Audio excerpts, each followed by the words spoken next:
So I've been making YouTube videos for about 5 years now, and there's a load of different things that I wish I'd have known when I very first started, especially when it comes to my YouTube setup. So today I'm going to give you 5 different tips that is going to allow your YouTube setup to actually aid your video production, your YouTube videos, and allow your YouTube videos to generally just be so much better. Thanks to today's sponsor, which is Storyblocks. Let's get stuck in, mate. Bosh.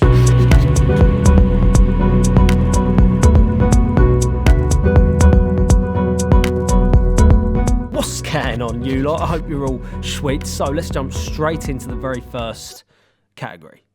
Control your lighting.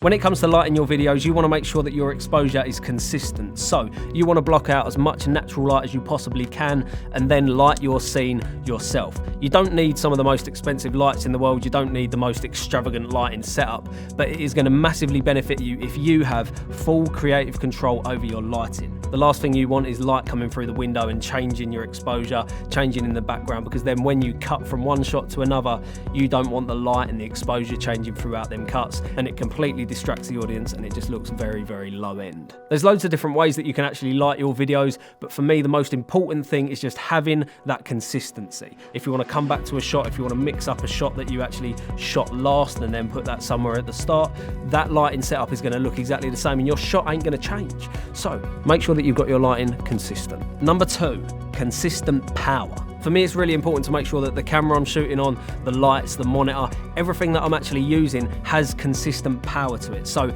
I power my camera, whichever camera I've got, through consistent power. Maybe that's like the AC, I'll plug the camera straight into the DC port. If you don't have a DC port, stick your USB-C or your micro USB into the camera and power your camera that way. That will allow your camera to run pretty much infinitely to the point where you don't need to change a battery or worry about the battery dying. When I used to shoot my YouTube videos on tiny little batteries, I used to watch that timer going down, the battery going down to 5–10%, and it used to make me a little bit anxious, and I used to rush and think like, oh, I've only got 5 seconds before my battery's about to die, and I end up making a really crap video, and I end up rushing it, and I end up not delivering the way that I actually want to deliver my videos. So if you've got consistent power into your camera, you're not going to become anxious and you're not going to rush and do things all a little bit all over the place.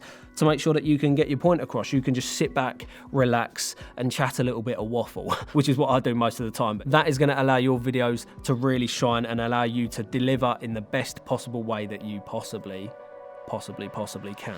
Number 3, card space. It's the exact same procedure on the power. I want to make sure that I've got more than enough card space that I can write onto so that my card isn't ticking down and I know I've only got a couple of seconds before I've got to, worry, change my card, back up the footage. So I want to make sure that I've got a nice big card in there and I haven't got to worry about getting it done in the small time period that I've got on my card. I can just sit back, relax, and give you guys, the delivery that I want to give you. Next up, create depth. Now, a lot of people shooting videos when they very first start out, like myself, you don't always have a load of room to shoot your YouTube videos. So you want to be able to create the maximum amount of depth in your image. That meaning that you can kind of separate yourself from the background, giving your image some depth and some fullness to it. So there's a few different ways that you can create depth in your videos. One is using a camera with a very large sensor, a full frame camera, for example, with a nice fast lens. Anything at 2.8 or under is going to allow you to get some nice bokeh and get you some decent shallow depth of field in your image. Correct use of space in your YouTube setup space is going to really help you create that depth as well. Try and use the maximum amount of distance in the room to allow you to create a nice long frame. Also, getting nice and close to the lens is going to help because that is going to allow the distance from yourself and the background to be increased, and then the focus point is coming closer to the actual camera, thus creating more shallow depth of field. You can also create depth with your lighting. So as you can see here, I've got a light on my background. Let me turn that off for you.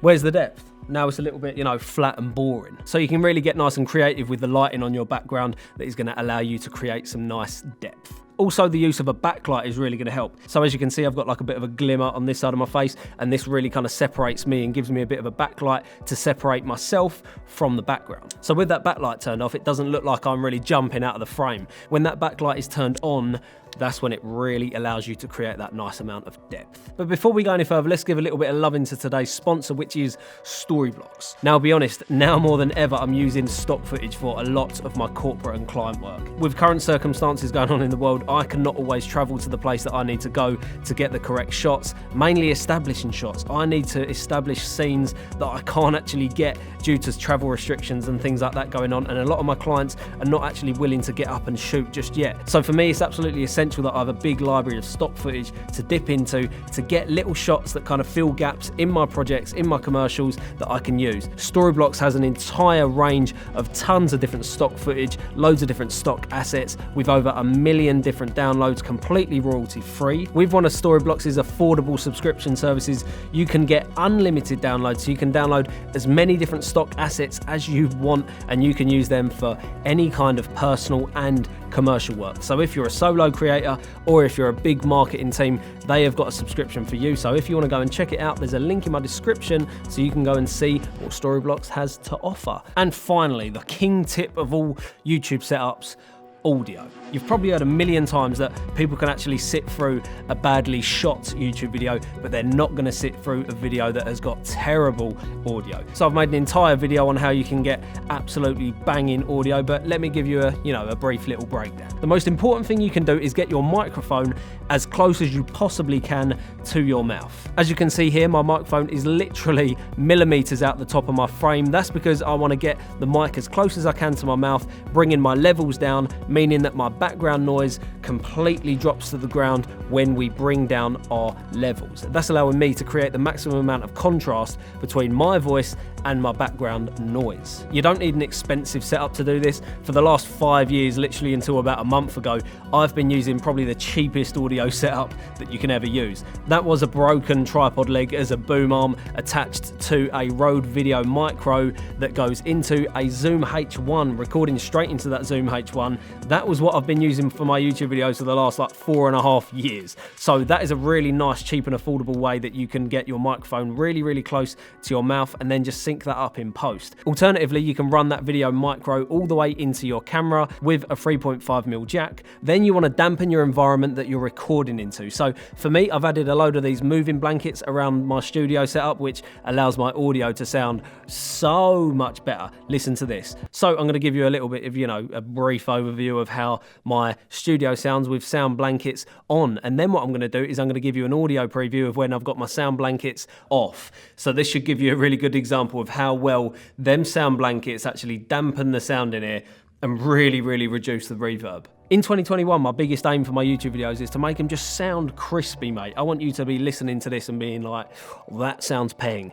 His voice is dodgy, but the sound quality is pretty good. That's my main goal. I want you lot to have a really nice experience when I'm making these videos and hopefully learn something, that's the whole bloody point of these things. So hopefully you can learn a couple of things out of these. Well, let me know in the comments if there's something that I've missed that you think is an absolutely essential tip for shooting YouTube videos. Obviously, it's not all about gear, mate. I've been using the most bog standard crap cameras for so bloody long. I've finally just invested and got myself a really, really nice camera setup. I mean, I've been doing it for bloody 4.5, 5 years now. So it's like, come on, mate, it was about bloody time you invested a bit of money into it. So here we are, mate, we're doing a couple of bits. Hopefully these videos are starting to look a lot better, sound a lot better. So I hope you appreciate them. And as always, mate, I'll be catching you lot in the next one, mate.